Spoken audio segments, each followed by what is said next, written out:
Hello, everyone, and welcome to another episode of the SempreMilan counselling session. I'm your host, Ollie Fisher, joined once again by Anthony Torgrud.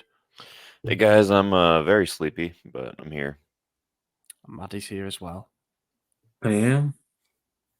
It was imperative that the three of us got together for this, the funeral of this season. I think it would be fair to say. This is not going to be our most upbeat episode. I'm not going to lie. We're recording this the morning after we've just watched our biggest rivals celebrate the title in our own backyard after a sixth defeat in a row in that particular fixture. A few days after getting knocked out of European competition by another domestic rival, not quite the same level, but who are 14 points behind us in the league. We've had better weeks than that. But anyway, before we dive in, I wanted to say thank you, first of all. Lorenzo told me to pass this on, basically. Thank you to everybody who's been tuning into the watch-alongs that we've been doing. It's something that we're sort of in a bit of a trial phase with between now and the end of the season, just to see how they get on. But for those of you who haven't checked them out already, Lorenzo and Stefano usually, I've made a couple of cameo appearances on there. What literally is a watch along of the game. They haven't had much luck in terms of results, it would be fair to say. But seriously, thank you to everybody who's been tuning in and engaging in the comment section and stuff. We're trying to build that into something that we do for every game next season. So it's helping us get it off the ground. And thank you, as always, to our Substack founding members. Des Windsor, McGlynn, Ali Tareen, Tito, Matt Morris, Paulman, Joey Gawler, Kemin, MJ and Mats, Luke Villano, Raul Escobar, Rajat and Carlo Fassi. Really appreciate all your support over on the Substack. Go and check it out. You can try a week for free. There's going to be some exciting stuff that comes out on it this week. I can tell you that much. Little bits we've heard regarding who is going to be the new manager, planning for the future in terms of the some of the positions that we need to address. We actually have something going out later today on a verbal offer that we have made for a Lille player. So be sure to tune in for that one. And that's one of our sort of early access things that we do. And we'll have a bonus podcast later in the week, which my idea at the moment is to profile some of the most concretely linked managers. So go and check that out. So what we're going to do here is something that we don't normally do, and that is combine the two games that we've got to recap into one, just because of the similarities between them. Quite frankly, we knew what was at stake. We sort of talked about it on last week with the previews and stuff. We knew what was at stake here the entire season, effectively. It all hinged on that second leg against Roma. That didn't go to plan, knocked out of the Europa League. They're through to the semi-final.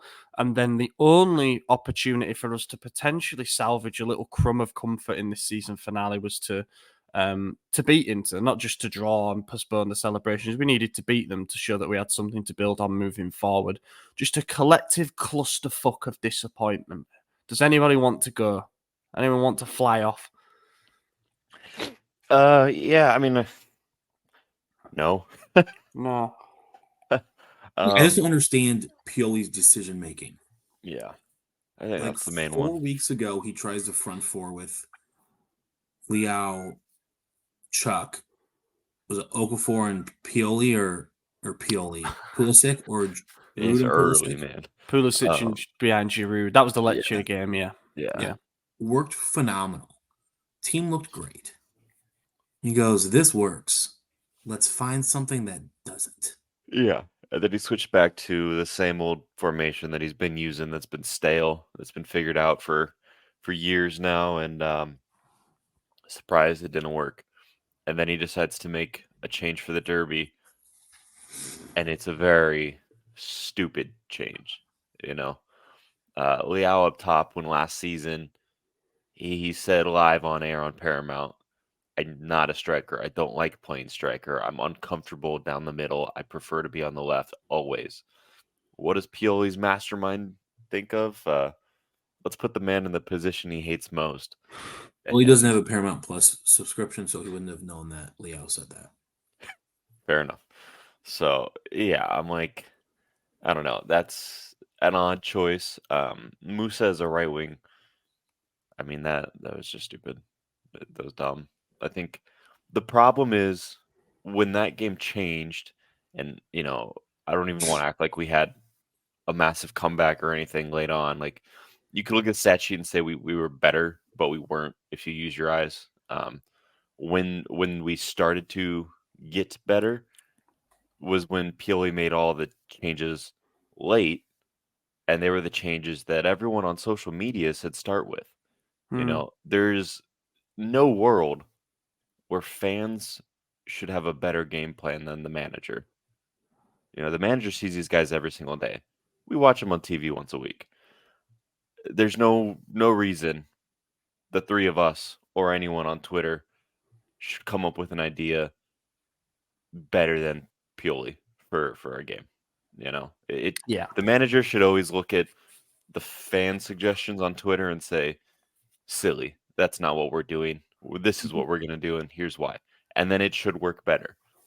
It doesn't seem to be the case. Pioli has really made armchair managers seem like they're pretty smart. You know, it's happened a lot in his tenure where people have said Pioli needs to do X, Pioli needs to do Y, and then Pioli does Z, and it doesn't work, and then he tries X and Y after being forced 3 months later, and it does work, and then he never uses it again. And it's like, what are we doing here? You know, it's like he finally caves after bad results to say, okay, watch, I'll give you guys what you want. It's not going to work. And then it does. And he just decides, well, we're not going to use that again. And it's not the first time he's done it. He's done it a few times. So it's odd. I don't know. It's strange. I don't like it. He's gone. Yeah. Bye. I think we're witnessing Hey, an guys. explosion. Yeah, that's it. We'll just wrap it up there, I think. Yeah. I think that's as good as we're getting. I think we've witnessed an implosion over the last couple of games.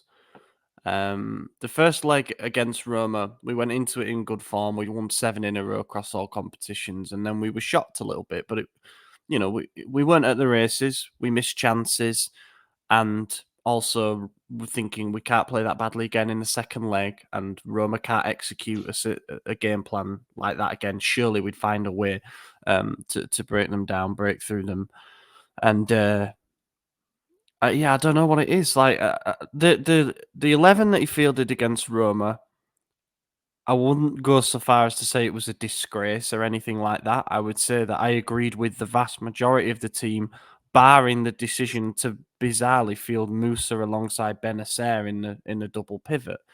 I just didn't think it was a game for either of those two players, to be totally honest, because what we were anticipating is probably having quite a bit of the ball.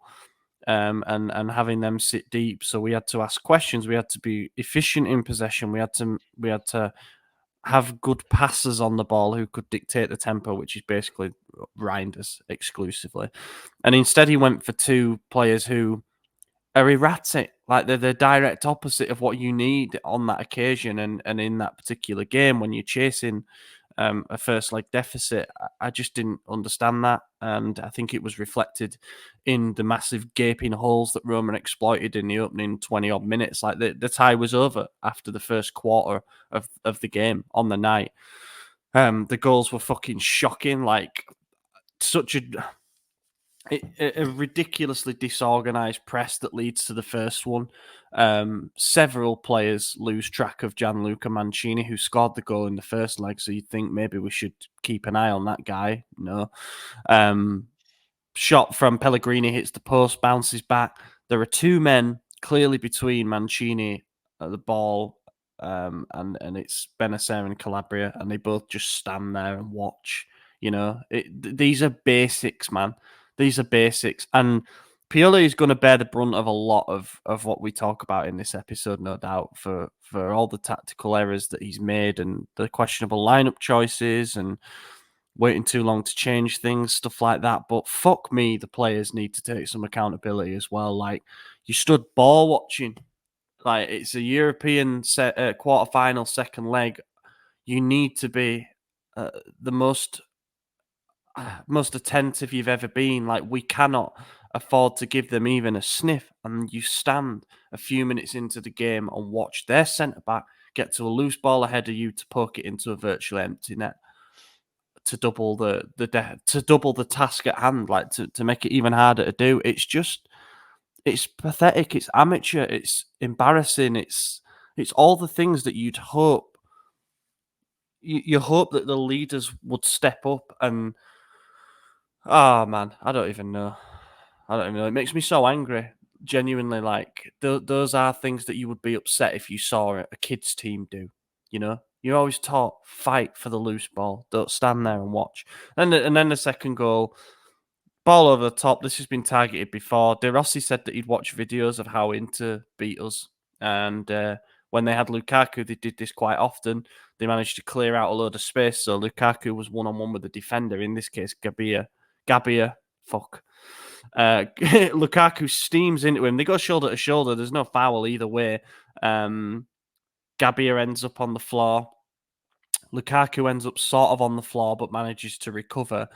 Gabia then half-ass clearance. You know, if in doubt, put it out. No, put it straight to the feet of Dybala. Nice one.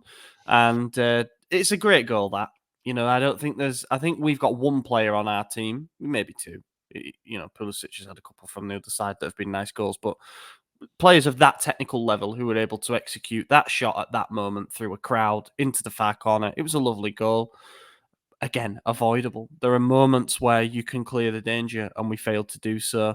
And a bit of tactical naivety. We talked about how bad we've been in big games, conceding early goals, and that's it. We're 3-0 down on aggregate, 2-0 down on the night, and the tie is pretty much over. Red card. It's hard to get in the mindset of a European quarterfinal when you're playing a domestic rival. Do you think it just feels like a league game?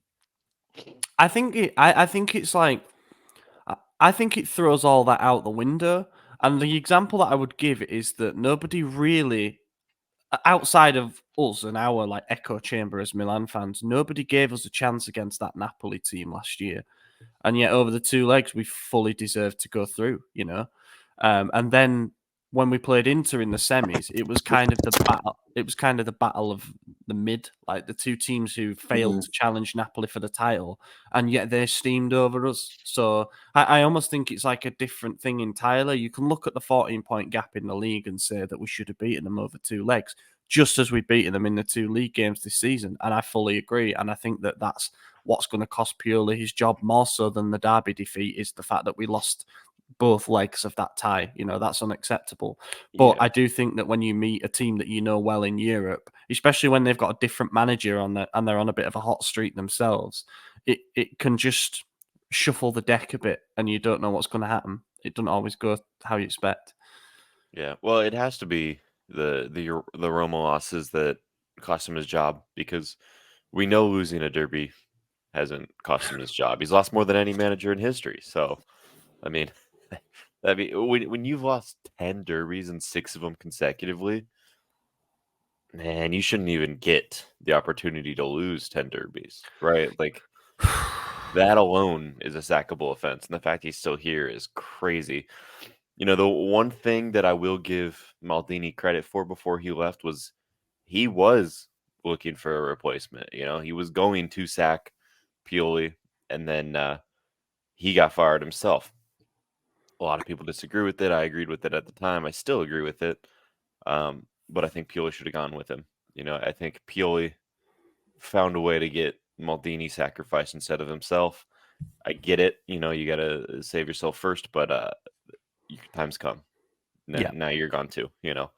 So, and then, yeah, I mean, like a really, really, I'm not even going to call it exciting, because I'm struggling to feel positive emotions towards it, but a very interesting few weeks is coming up. You know, there will be big changes, not just to the playing squad, which I think we all admit now needs to happen, but obviously with bringing in a new head coach, that influences a lot. There's talk of potential shuffles in the management. Like, there's a big period coming up here after we had a bit of a reset last summer. So, you know, all that talk of continuity being the key for us has gone out the window entirely, but here we are.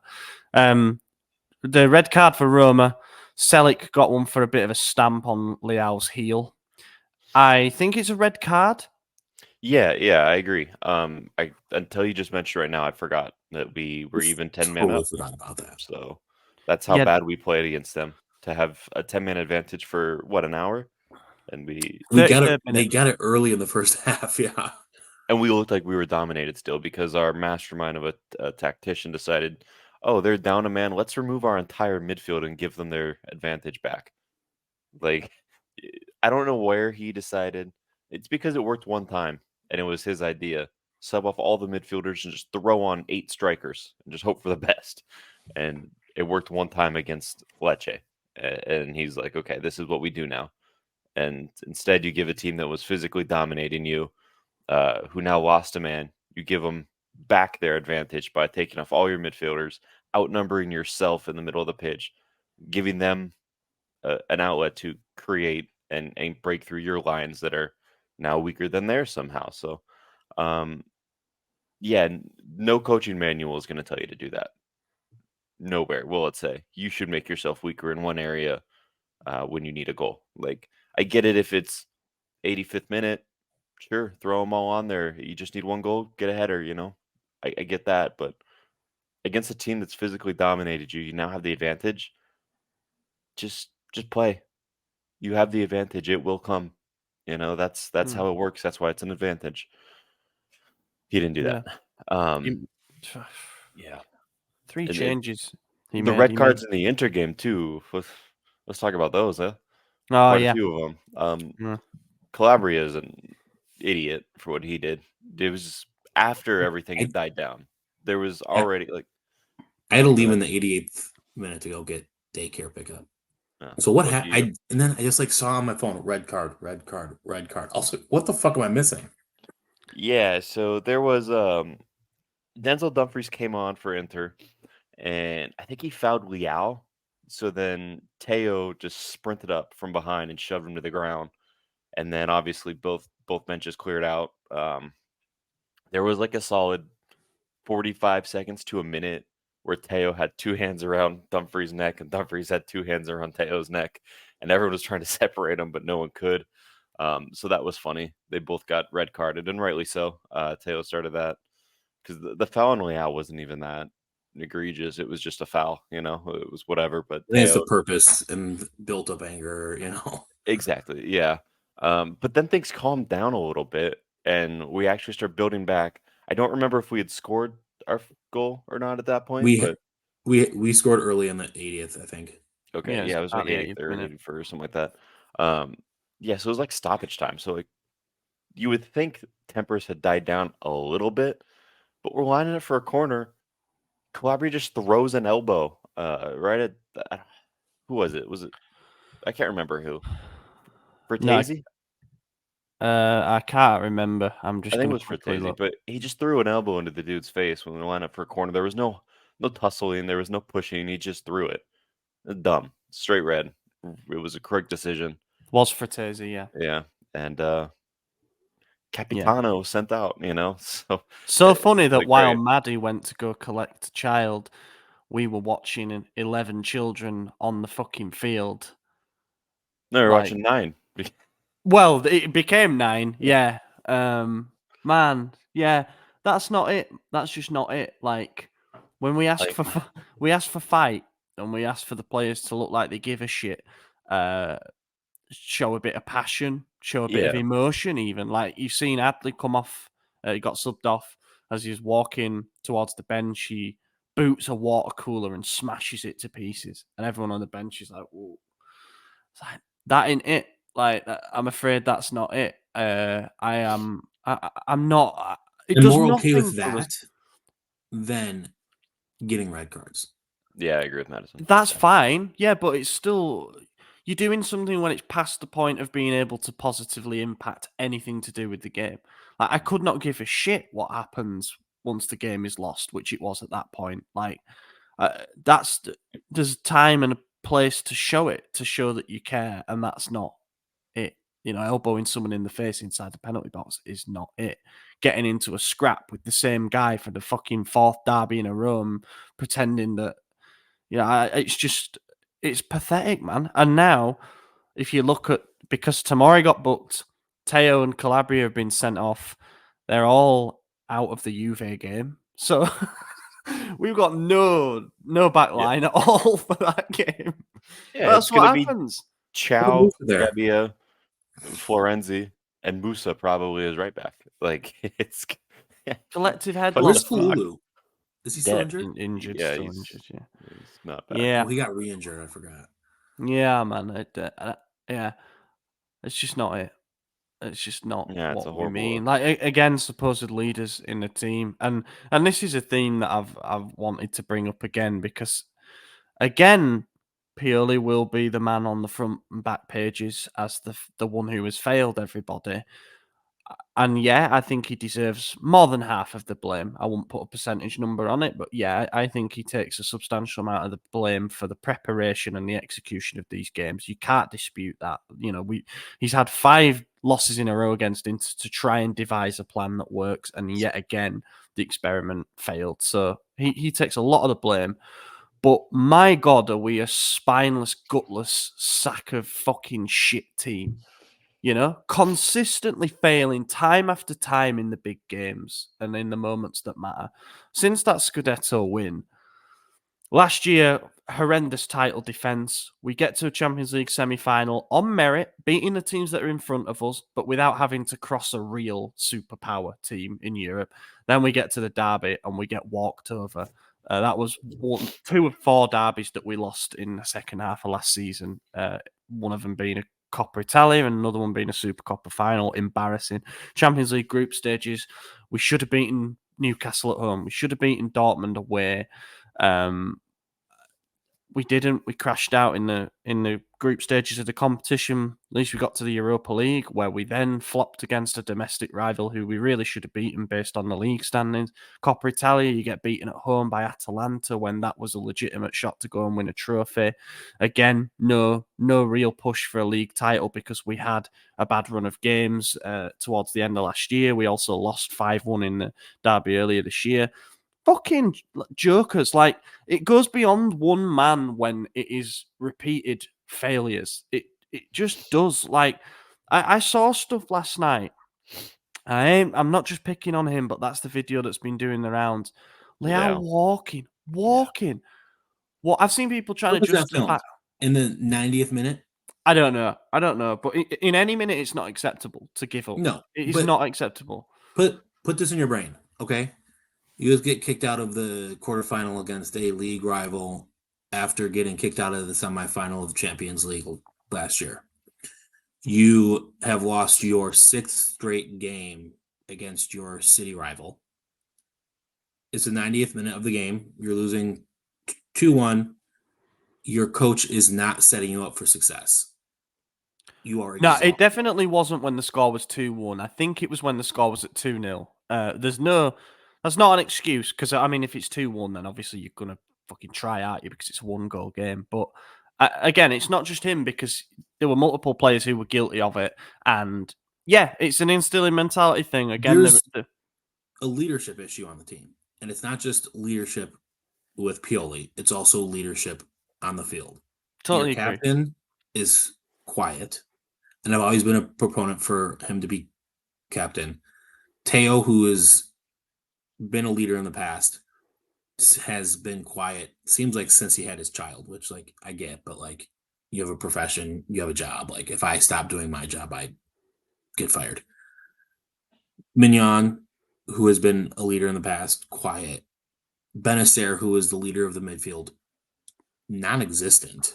Like, you can't expect Pulisic, Musa, Reinders, Adley, who you could argue were trying the hardest last night, right? You can't expect them to just step up and lead the team. They haven't been here for more than 8 months. When you have Calabria, who grew up in the academy, I'm trying to like look at the year, like that's gonna help me talk. Liao, who's been here for 7 years, 6 years, I don't Coming know. up to 5, yeah. But still, half a decade. You can't expect these players who just got here to lead the team when they're the ones who are putting forward the best effort. Mm-hmm. Yeah, I was trying to find when that video of Leao walking happened. Some people on Twitter, I saw one person mention a time, and I have no way to back it up, but he said 55th minute. So I don't know if I believe It that was 'cause definitely there's second nowhere to half check it. because he'd Yeah, been moved to the left. yeah. Because he's on the left in that. And there are people sort of saying, yeah, but that's common for him. When the player's not near him, he does tend to stroll about, and It's then true. he gets going to like try catch his man So out, the whatever. play was right in front of him. The ball But was that's moving it. back It's and forth. total bollocks. He's just stood fucking ball watching. Look, I mean, does he deserve to be our highest paid player? In my opinion, yes. He is the game breaker. He has been a match winner. He has scored important goals. Him renewing was a gesture of faith in the project and a show of loyalty. I appreciate that and everything. But if you make star player money, you cannot walk around like me after 30 minutes of a Sunday league game, like you're fucking knackered and you can't be bothered, and this isn't what you want to do. It's the Milan derby. Don't you fucking dare start walking around. Honest to God, I said this in the chat, and I'm standing by it, even having the night to try and forget it and sleep it off or whatever. There is not a single player in that team that I say I want to keep. There just isn't. There's not one.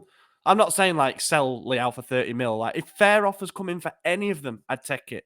There's nobody that I'm asked about keeping because they've shown in big game after big game that they don't have the resilience, but that's hard. That's something that has to be coached as well. Like having mental resolve and knowing when to weather a storm and picking moments in games, but just not having the fucking heart and the character for it. Like, I do think this is the difference between having a predominantly young core and having a core like what Inter have, which is players in their prime. Some of them are even a bit older than that. And also having a captain who consistently delivers on the big stage, but that's almost a separate issue. What we have and what we saw again last night for the second time in 5 days is a group of players that when the going gets tough, they not only don't have an answer for it, but they don't even want to try and find an answer for it. They're just not bothered. I, point the finger at the coach all you want, but I think that if you are being paid hundreds of thousands of pounds per month to represent one of the most prestigious football clubs in the world, and for many of these players, it's a club that have given them a chance that they didn't look like having. Loftus-Cheek and Pulisic had fallen by the wayside at their clubs. You know, players like Tomori and Giroud had been reserves at Chelsea. The list goes on. Show a bit of fucking gratitude. Show us a bit of something, you know? Why they were where they were at. Maybe this is the level. Maybe Just throw that out there. I don't know, man.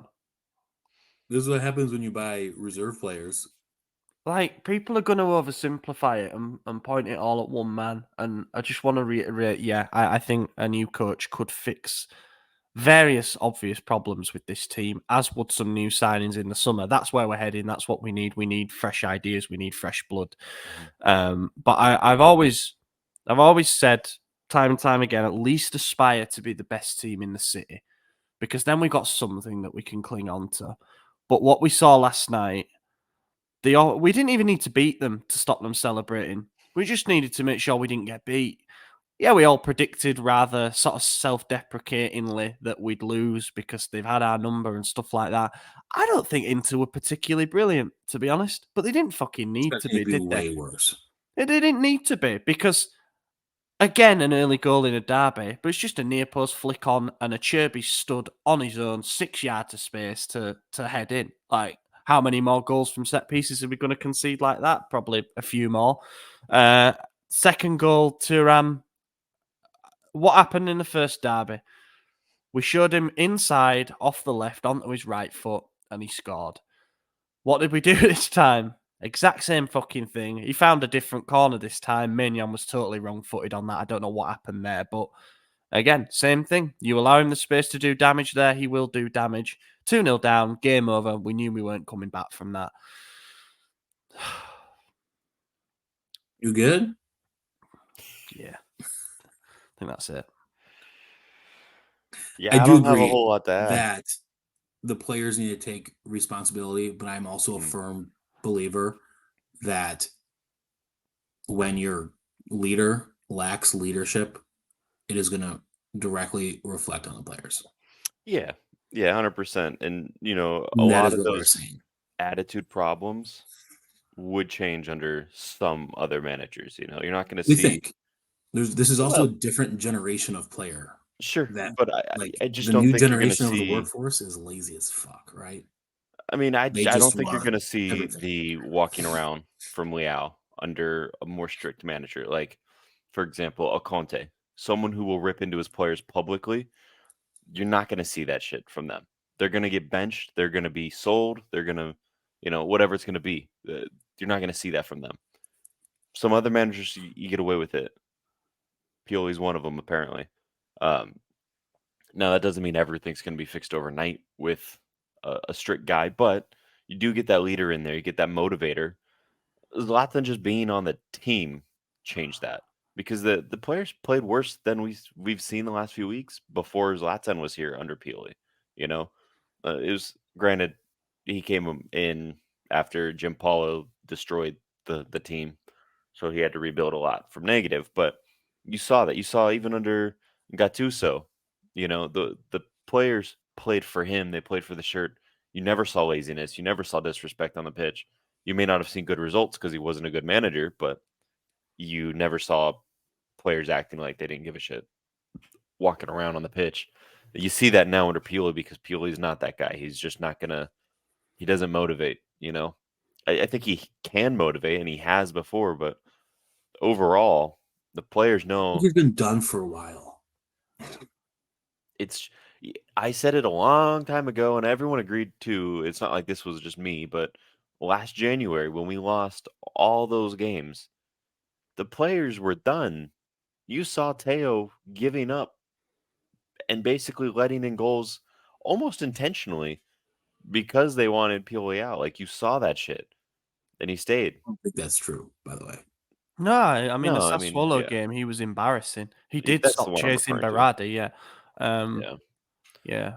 it's like if that doesn't get you sacked, if you can't, I don't know what will. So obviously, eventually the Campbell's back breaks, and I think we're there now. But even then, the fact he's going to stay till the end of the season, like, make a Mm, statement. mm. That's what I'm saying. Like the Now statement has to be said. the youth league dream died. That was the first of two really bad games yesterday. Olympiacos beat the Primavera 3-0. Like, gotta say, well done to them for getting to the final and everything. They went on a really good run. They knocked out likes of Real Madrid and Porto to get there. But Olympiacos took their Scored 3 goals chances. in 6 minutes. They did, yeah, and honestly, and this is going to sound exaggerative or whatever, but Milan really had the chances to not only draw level, but like actually just Yeah. win that game. They had so many clear cut opportunities, and it just wasn't their day. Like you got the feeling that it just like it wasn't happening for them. If one of them had gone in, maybe it's a different story. But when that overhead kick went in for them, It was done. yeah, you just knew. Fair enough. Okay, it's Olympiacos' year. But yeah, now that's done. Do you thinking, can Abate just come in and do something until the end of the season? I'm not saying we're going to get the De Rossi effect from him or anything like that, but at least it would be some new ideas. And because at the moment we're just drifting, right? There's 5 games left, and we all want to hit the fast forward button. We all want to skip to the end of the season because there is nothing, not even the Juventus game. And I know we've got to preview it, but not even bothered. Just not bothered at all about what happens between now and then. So, why are we sticking with him? And we're going to see more demotivated performances and stuff like that. Yeah, we won. Was it 6 or 7 games in a row? 7. 7 games in a row, and we're about to go winless in 5. In the games where it actually matters. Exactly. Like the you teams we can beat were dog beat shit. up on fucking Lecce and stuff like that, but this is what I mean. I've referenced it before. I think Devil's Advocate thing I did a couple of months ago. Like for all the records that have tumbled under Pioli, the amount of games that he's managed, the amount of wins that he's had, his points per game being higher than whoever, and the Scudetto and the Champions League semi-final and things like that. He will definitely be remembered more for his losses than his wins, and if you are remembered more for what you didn't achieve compared to what you did, then you can only look back and say it's been a failure. Well, and you look at his post game interview or whatever you want to call it. He said something like, Inzaghi was being rethought last season too. We'll see what happens with me at the end of the season. Well, Inzaghi has won 2 trophies every single year as Inter manager, every Yeah. year. And last year he made it to a Champions League final and won 2 trophies. That's why he didn't get sacked. Just because they lost 11 games in the league, they still got Champions League without needing Juventus point deduction. They finished above us. They won the cup. They won the Super Cup, and they made it to a Champions League final by beating us twice. So to even throw Inzaghi's name out is hilarious. It's a gross mischaracterization of the situation, and it shows how I don't want to say delusional, but I mean that's how it comes off, right? Like it comes off as delusional. Obviously, you got to say what you got to say to save your job, make your points. I get that, but come on, man. Like, the cat's out of the bag. We know what's going on here. He even said like, "Oh, Inzaghi was under pressure 14 months ago." So to have that quite specific number to mind means he'd pre-planned that response. Yep. And does that mean that he'd already planned it, knowing we were going to lose, and that was going to be his? I don't know, man. Just shit like that does my head in. You're right. Why would you drag him into it? Because the difference is he's won 6 trophies with Inter. That gap in trophies between us and them has narrowed quite a lot, and it will continue to do so. Well, and the one that matters, they've now passed us in. Yeah. Well, I'll still take the 7 Champions Leagues to their 3. I take 7 Champions League too. But yeah.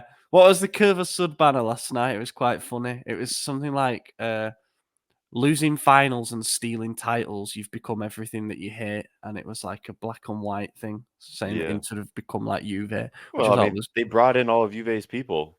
Conte, Marotta, players, Quadrado. Quadrado won another Serie A title last night. Like, I mean, come the fuck on. Do you know what as well? So Pavard got the flick on for Acerbi for their first goal. Pavard, who we apparently were in talks to sign, and then we decided not to bother when Maldini left. Acerbi, who was in the Milan youth sector and was linked with coming back to us when he actually went to Inter. Fucking, that hurts. Thuram then scores the second goal, who we were very close to signing. Obviously, Çalhanoğlu's celebrating. Darmian started, one of our academy players. Like, yeah. We won the title, boys. We essentially won. We built the title, yeah. On a serious note, and this is the I guess the only nice thing that we can say about them this episode. They've deserved it, haven't they? They've been the best team by a mile. And I think it was all set up for it to happen last night. Like, we had nothing to fight for comparatively when you think of the magnitude of the occasion and what that means to them. For us, it was just a case of like, you know, we're hoping more than anything that we manage to catch them on an off night and we have a good night, because that's been the levels between the two teams this season. It's a 17-point gap now with 5 games to go. It could end up being 20-plus point gap by the end of the season. They've scored the most goals in the league. They've let in the least. Inzaghi's proving himself. The good news is we're still 20 above Napoli, so. Hey. Wait, so Inter are 37 points above Napoli? They sure are, yeah. Yeah, 86 to 49. That is double them. Wow. Yeah, no words. That's pretty bad. But yeah, they've deserved it. They deserve to win the league, I think. Do you know what? I think that they'll have a little bit of regret as well about that Atletico Madrid Champions League 2 legs. Obviously, they ended up losing on penalties. So yeah. No, I mean, they absolutely did, because it was Pavard's probably only mistake of the season came in that fixture, and that's why they went out. So otherwise, I think they'd be, with the title ticked off now, they'd be well up for it, because they would have had Dortmund, and then I don't know who the winner plays. I guess it'll be PSG. Yeah, PSG. Yeah. So they'd have had another shot at getting to the final, to be totally honest. But thankfully they bottled it. Thankfully Lautaro can't take penalties, and they're the deserved title winners. Like, it's not as I personally think, and I know we've got our one obsessed Inter fan who listens to this, enjoy the celebrations, whatever. I personally still think the way that we did it is better. For it to go down to the last day, and therefore for there to be still hope for the other team, and for them to be at home and stuff and have to watch as we're 3-0 up at another stadium and the tears on the pitch and stuff. Whereas we've had a long time to prepare for this moment. Like, we knew it was coming a while ago. And that's why I was more numb than gutted or angry or anything like that. I was angry at the players, but I was more just like, wow, it really has happened then. Like, we really have let this happen. But we've known that they're winning the league for ages. We've known they're getting the second star before us. We didn't want it to happen in that game, but then when it became obvious that they just needed to win to do it, I kind of knew it was going to happen again. They'll enjoy it, obviously, because it happened in a derby and stuff like that. But yeah, fucking hell. Yeah, I was definitely frustrated, kind of like, I don't want to say temperamental yesterday, but I was very clearly in like a bad mood, but it wasn't enough to like affect the night, like Mm. still went to the gym, still had dinner, still watched a show with my girlfriend, still went to bed at the same time. Like, it's fine. Life's good, Mm. There's a lot worse things going on in the world. Like, it is what it is. Obviously, we didn't want it to happen, and I was annoyed with the result and all that. But like you said, we knew it was coming. Honestly, as an opposition fan, it's better that they dominate the league. That way, it goes through, and you're ready for it. But I disagree with you. I would much rather be that team that's winning the earliest. I think this ties the record for earliest Scudetto win. Yeah, I think so. Yeah. I would like to do that. Like, Oh yeah. I didn't like having to wait till the last day. That shit was rough. That was a long season. And because we're Milan fans, we're used to bottling, so I fully anticipated us not to get the title that day, But we did, and now I wish that we could have done it early, like Napoli did, like Inter did, like Juventus always did. I would love to be in a position where I could say, "Yeah, we won it in April." Like, that would be really cool. I would love Yeah, it that. would. Just relax for the rest of the season. Yeah, you're basically relaxing most of the season, honestly. Like, they had very few moments of adversity, and props to them. They built a strong squad, great manager, and Good they're leadership. good leadership. They got the job done. So yeah, I don't know. Yeah, tops and flops from each game. I don't remember the Roma game. Who even scored? Gabbia scored, didn't he? Gabbia scored and Tomori scored, so our forwards can't do shit as per. You Nice. can't even give it to Tomori because he's also suspended, and he should have been sent off. By the way, he had a foul early on that didn't get called at all, and when they showed it again, I was like, not only is that a foul, that's a clear yellow, and then he got a yellow card later in the game. So to me, he should have been sent off. But Nice. My top, I'm just reading the ratings. Top from the Roma game. Flop was Calabria. Dog shit, mate. Absolutely dog shit. But do you know what? Benacer was bad as well. There were plenty of contenders for flop of the match in the Roma game. Giroud too was awful. Chukwueze came on and made a few things happen, so I'll say him. Then last night, who was at fault really? I thought Mignon could have done better on the Turan goal. Yeah.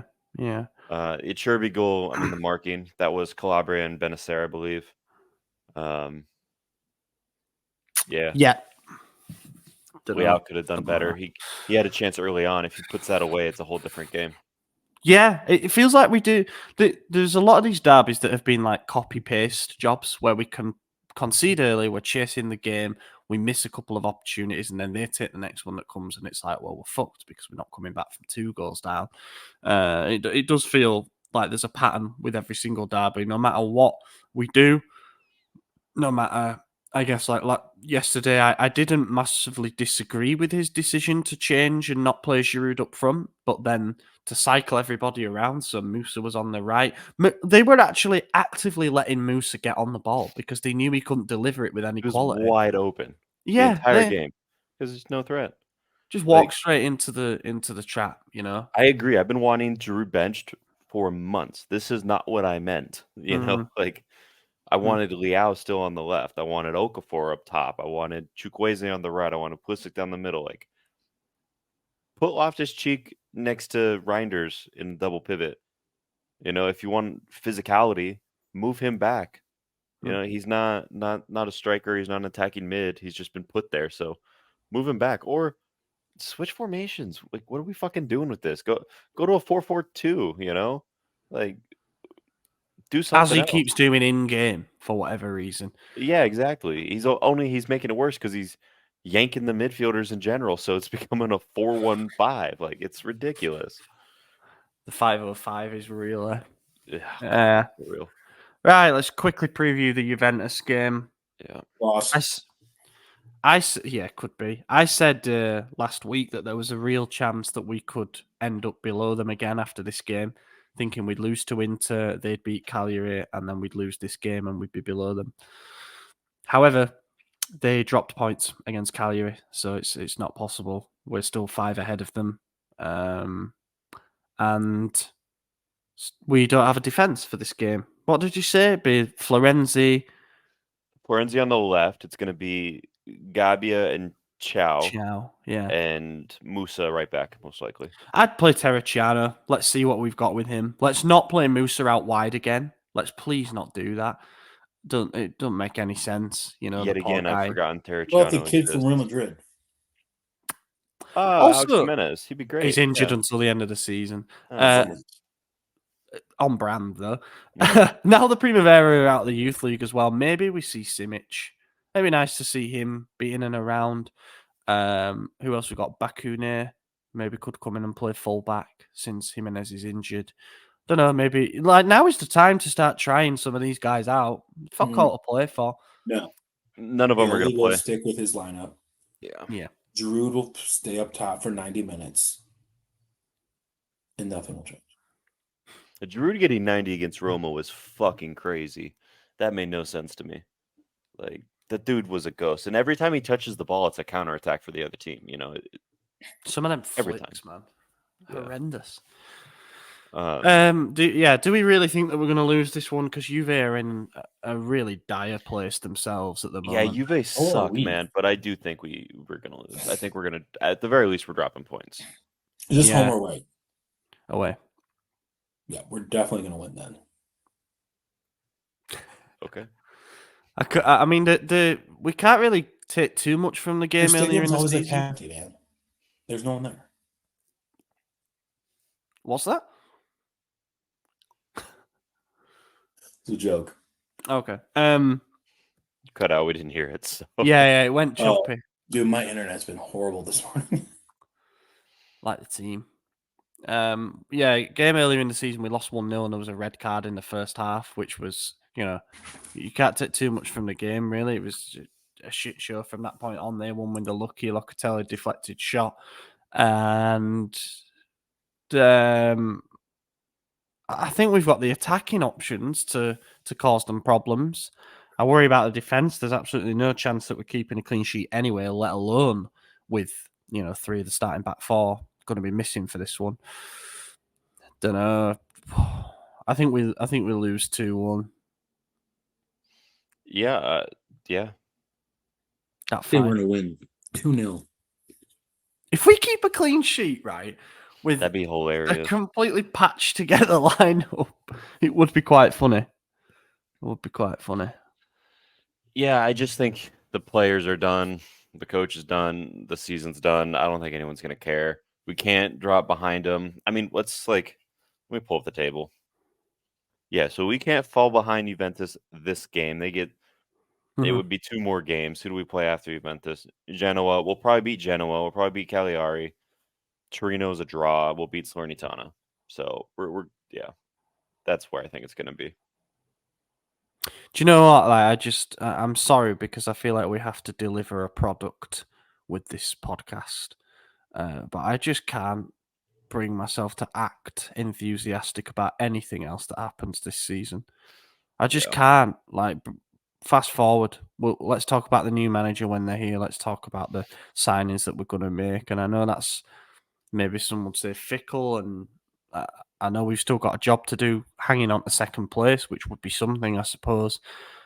None of us can be bothered now. No, it shows like if nothing changed last night, what's the point? Yeah. But yeah. I don't know. Do we have questions or? I forgot to put the tweet out, so that's it. Huh? What it all been about is Pioli getting fired. Is Pioli getting fired? Is Pioli? Yeah. I think the answer is yes, he is, but not yet. Although it's still pretty early in the day, so who knows? It's true. And Jerry is still there. I'm sure they'll have a meeting tonight over dinner. He apparently left this morning, but who knows? Maybe he hung around. Oh, that was the plan, was for him to leave. Maybe he's gonna pull a Diddy and just send his jet away and stay in Italy. So that's one thing that I'll say is perhaps something to hang on to, is that he was at both games. He was at the Roma and the Inter game. So he has seen how far off we are in terms of what he wants. He said that he wants to win and for the long term. So I think he's had a rude awakening and seen that we are quite far off the level of being able to win. So hopefully that is met by some ambition in the summer. A lot of where we're heading, and a lot of, I think, the credibility of the project hangs on the coach that we bring in. You know, do we go for somebody ambitious that's going to make clubs around the league and around Europe think, oh, they're going for this now? That doesn't have to be like a Conte. Like Di Marzio said, Emery at Villa. That would be a statement. Would love him. Yeah, that would be a statement, definitely. Or a Tuchel, say. If Tuchel comes, there's no good. He's going to force Pulisic out of the second team. You have thought about that, but also this team is bigger than Pulisic, so we can sell Pulisic to like Bournemouth for 25 mil and just bring in someone who TT wants. But there are coaches out there that I think most of us would say, all right, that's better than Lopetegui. There's tiers, obviously. Like there's Klopp and there's the unobtainable list. And there's ones where we'd all be like, yeah, okay, I can get behind that. Like let's back him. And then there's the ones that are like, where are we going here? You know, need that Saudi money. Bring them Flappy. I think that Jerry has to realize that you need results and not in the accounting department.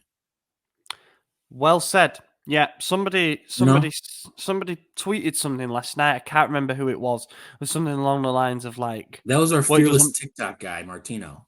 Yeah, I was gonna say that. No, it was someone in Italian. I think Martino probably just copied also someone who knows what they're talking about. Why are we attacking Martino? It was just easy. It was easy. Sorry, Martino. Let me find who it was. Oh, it was Luca. It was our guy. Edits this. Oh, it was still our guy. Yeah. It was our guy, Luca. He said, next season, the club's objective to change the motto at Milan. It must no longer be positive balance sheet and Champions League qualification every year, but rather investing to win. And from today, the fans will watch that. There is no point hiding behind good expectations. Agreed. All these fucking interviews about, look at us, we're spinning a profit. Meanwhile, they're scooping trophies everywhere. Yeah, they're not in a good financial position. That will hopefully at some point come back to bite them. Nothing from Milan being in a good financial place. Do I get depressed because we lose to Inter? If we're in a bad financial situation and we're winning, I'm happy because we're probably beating them. And it's not my money. Yeah, right. What the hell do I care? I mean, one of us might be out of a job here, but you know. Maybe it is my money. Yeah. I echo the sentiments of that, and I haven't seen Martino's tweet, but I'm guessing I echo his sentiments as well. Sick of this, like, let's keep bragging about our financial positions. I want that to be turned into silver and gold and stuff that we can raise to the night sky and say, yeah, we fucking won this, you know. You can raise your fist to the night sky and curse Cardinelli's Damn name. you, raise 2 middle fingers to the fucking squad after last night, by the way. There we go. Yeah, that's all I've got. Martino literally just messaged me and put brutal. I think that sums it up perfectly. Did he know that we were talking about him? He's watching the live recording, yeah. Turns out I've been on a call with him this entire time. Nah, yeah, that's a good place to wrap it up. I'm sorry I forgot about the questions tweet. Normally put it out the day before the episode, but got distracted with the fact it was game day. But as Maddie said, a lot of the things would have just been related to Pioli. Later this week, bonus episode on the Substack. I think we're going to go through some of the coaches, potentially rank the ones that are concrete options. I think it's a good time to take stock of where we're at and how we might look for next season. Thank you if you made it this far. It's not been an easy episode. And been your host, Ollie Fisher. AJ, cheers, joining. Yep. See you guys next time. Thank you for not making us do tops and flops from both games. You just kind of said we were going to do it and then brush it over. So I'd just like to remain consistent with the features of each episode, but we've combined 2 reviews for this and stuff. It's all a bit Cut of a out shit. questions. It was yeah. Yeah, but regardless, we'll be back next week with another episode. Cheers for watching. Catch you then. Gol! Ancora Teo! È una meraviglia! Il gol di Teo Hernandez da un'area all'altra! È una meraviglia! Senti il mio cuore!